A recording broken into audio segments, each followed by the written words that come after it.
Can't go wrong. What did you enjoy about tonight's performance? I love how improv makes the players pay attention to what they're doing, and the folks in Off Leash are really great about paying attention to each other and helping each other out when the moment needs it. Wonderful. Thank you. I'll go around. Thank you. Brilliant. Okay, everyone. What did you enjoy about tonight's performance? Everything.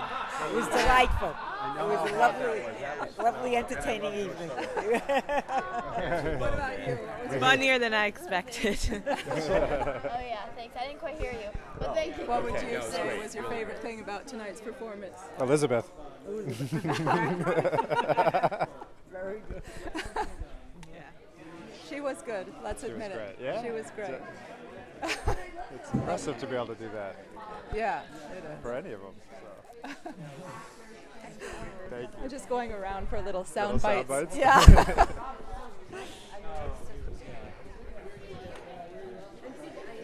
It was a delight working with him, you know. What was your favorite thing about tonight? I actually just like not knowing what the heck's going to happen next. That's my favorite. And and who are you? I'm Louise. Hi, I'm Louise. a friend of David's. I'm Yeah. doing this to get some sound bites that maybe he can put on his website. or Oh, on Facebook. okay, yeah. She's actually with the FBI. Yeah. There, Anything there you say And will. I just Will be found held. this on Wednesday, Oh, that's so I'm awesome. trying it out. See how well it works. And we have two new people. So the other thing is just that the joy of having somebody that you've never worked with really in front of an audience with. So that's a blast. And then my other favorite part is just the joy that you have in sharing with the audience, because really they become a player. Like, What is it about having somebody new there that you enjoy? well, let me tell you why I love improv in a brief. I love a certain amount of not knowing. So that's another one of those not knowing. You know. Obviously we've invited them because we've workshop with them, and we know they're going to be fun. But really, you don't know. So I love that feeling of because it forces you, because you don't know, you have to be there in the moment. So it's an adventure. I think I love the adventurous part of it. And where did you learn to speak gibberish? Several dialects tonight. Both my parents are from the old country, and they were speaking another language, and I guess I just started. I don't know. You had several different gibberish definitely dialects has today. Yeah, an well- Eastern European Well, sound I to was it. just explaining. I belong to a group, Spolin Players in L.A., and we all, for some reason, kind of headed towards the Slavic kind of gibberish. Right. Mine often tends towards like Japanese, yeah. And I've never heard. I'd love to hear English gibberish or American Yeah. gibberish. Never heard it. No, it doesn't lend itself as No, well. well, it's just because we speak Right. English. It's hard to imagine. That's a really interesting point. Yeah. So, No, are you in the play? No, No. I don't know how to act. I'd love to learn, but I don't know how to act. There's a certain amount of you have chaos. some instincts. There's a certain amount of chaos too that I enjoy about Yeah. what Elizabeth did, where she comes in, she doesn't know what's to be expected. Something invigorating about that. Yeah. Well, it just makes you have to pay attention at a different Sure. level, and to really, what is happening here? Who's doing what, and what's Right. And even in our failures, right. because you're all part of it, you see, well, sometimes you just fall on your face, and sometimes you come out of Right. something that's just going down the tubes for some reason, and something blossoms out of it. You make it funny that it's going Yeah, down the yeah. tubes, somehow. Well, that's if you. Are you familiar with Patricia Ryan? No, I'm not. She teaches or used to teach at Stanford, and she wrote a book called Improv Wisdom. But she was my teacher. She talked a lot about if you fail joyfully, the audience will be with you. Absolutely. You know, if you just like, oh, hey, Great. you know, then the audience will want to see you succeed, and we're so used to being afraid of failure that to see somebody delight in it Right. is like cathartic in some way. I'll tell you, just not about improv. When I sometimes go to a play, I'll get very tired, and I used to really be hard on myself because I was thinking, well, I just don't have the attention to sit through even music. And I realized that when I was sitting there watching, I was just, well, they're very competent actors. Why am I tired? And then something happens. Sometimes a mistake. I don't even know it's a mistake. Yeah. Something happens. All of a sudden, there's life, and all of a sudden, I'm not tired anymore. As an audience member. As an audience member, because something's really happening on stage, and it's in that moment. Yeah. And it's not somebody, you know, that, and you probably experience the same thing. You'll see a play, wow, they're acting well, but something leaves you dry. A song, writer, or whatever, it could be anything. But something, When the soul comes back into it. yeah, absolutely. That's a good way to put it. And what do you do? I work for Glenn Williamson, actually. And what Glenn Williamson is, I'm sorry. He's he does the Gospel of John with David. Okay, all right. Yeah, Right. and I actually do a little for Gospel of John as well. And then are you? I teach religious studies and philosophy at a boarding school in Massachusetts. Really? I coach softball. Last year I taught improv, finally, with some of the kids. But this year I'm on sabbatical. Oh, nice. So I'm going to gallivant and rekindle some things, Well, I'll walk around and get some more Yeah, quotes. keep going. Yeah. Thank you. You're We're welcome. actually friends on Facebook. I'm Pioneer Valley News Group. Oh, okay. All right. She's been hunting us down. Right. Yeah. So I do have two questions for you. Maybe you would know. I'm trying to. I'm walking around getting quotes from people about what they liked about the evening. Would you like to give a quote? Sure. What was your favorite thing about the evening? It energized me. I wanted to get up there and do some of the things myself. You bet. All right. What about you? Oh, I was engaged. It was likable. They were welcoming in their, and they were creative. They were live. Is there something about improv that makes you want to come to it? Well, I do improv, You so do I'm interested improv. and I'm working with David on the Cherry Orchard, so it was really, and Paul and Nancy. So Are you all in the Cherry Orchard? Are you in the Cherry Orchard? No, I'm not. Who are you playing in the Cherry Orchard? Pish Chick. Uh-huh. What's your favorite thing about your role?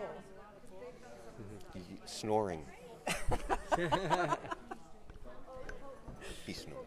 He snores. He has narcolepsy, I guess. Oh, okay. Before the days of But I have and there's a wonderful moment where I lose my money, or I think I lose my money. It's a very physical role, probably more so than any of the other characters. As I am coming to understand, Chekhov always sort of litters his plays with a couple of malformed. So he's the one. Remind me again, because I just recently read the play. So Pish Chick is a neighbor who's also broke, and he's always asking him to lend money. Oh, okay. And mid-sentence, he moocher. falls asleep. Well, he's in danger of going through the same thing. Yeah. And he's got a daughter who's always sending regards, who probably he hasn't talked to and whatever. I don't know. Yeah. Who knows? I'm making choices. Yeah. We'll That's see. good. I might make different choices later. Uh-huh. Well, I'll be there for your opening night. What's your name? Louise. Hi, Louise. Nice And to you meet write for the. Oh, I'm actually doing this to kind of put stuff online to help promote Walking the Dog Theater. Cool. Oh, nice. Where can I find it just- online? Is there a website? Well, I don't know. David doesn't even know I'm doing this, so I mean. David! He does now. David! He does now. She's doing this. She's doing this. She said, David doesn't even know I'm doing this, so I thought I'd tell you. Yeah, it'll either be on their website or on. Are you in Walking the Dog, like as a... I'm just a huge fan of what Walking the Dog does. And, Cool. Nice. I just love this kind of theater. That's why I wanted to be in this show. Really? Because I'm a fan of what Walking Really? the Dog Are you local? You've come. West Saugerties. Where, No. I don't know where that is. Across, Other side of the river. Oh, okay. You're from the other over. side of the river. yeah, I'm from the better side, but I figured I should come over here once in a while, you know. Yeah. No, And what was your favorite thing about the evening? I really liked the blues in the last part. When she brought out the blues, it was so unexpected. Yeah. That was cool. And I love the Foursquare. I've done it too with them. I'm working out with them, and I also have an improv group in Kingston called Without a Net. But I love the Foursquare, and I'm really psyched to do it with my group where they have the 4 different types of relationship, secret, and relationship, and You etc. have to keep it straight. Mm-hmm. Yeah. Yeah. That's great. Really fun. Well, thank you. You too, man. Nice talking to you. Yeah. Let's go. Shall we? Let's do it. Yeah,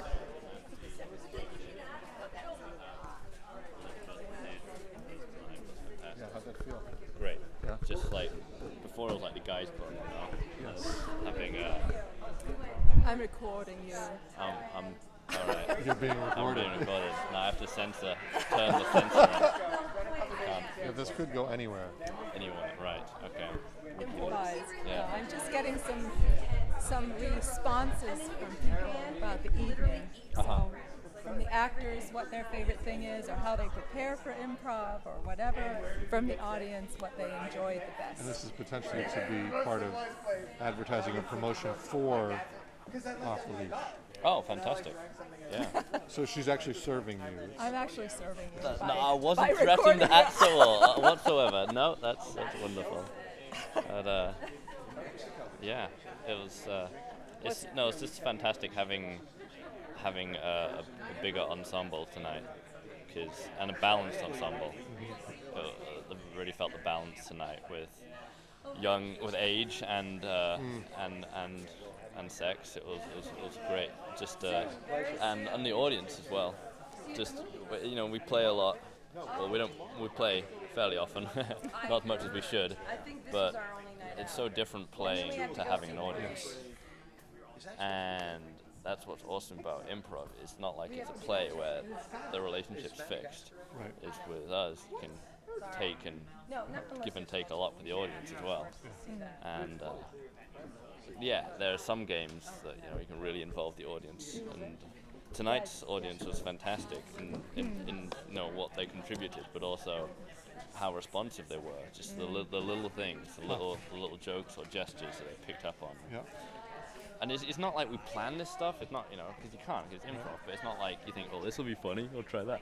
But then when they do something and they react to it, that just feels awesome, Yeah. Does it goad you on when the audience is sort of with you? Like, do you notice a difference if there's an audience that's maybe not getting things? I mean, Yeah. Well, sometimes that's you. It's the performer. It's the actor. It's the people on stage, and it usually means you're in your head too much, and you're thinking it out. You're trying to be clever. And then the audience is disconnected because they don't want to go there with you. They don't want to go up into your head because that's not interesting. What's interesting is impulse and spontaneity on stage, and they can relate to that.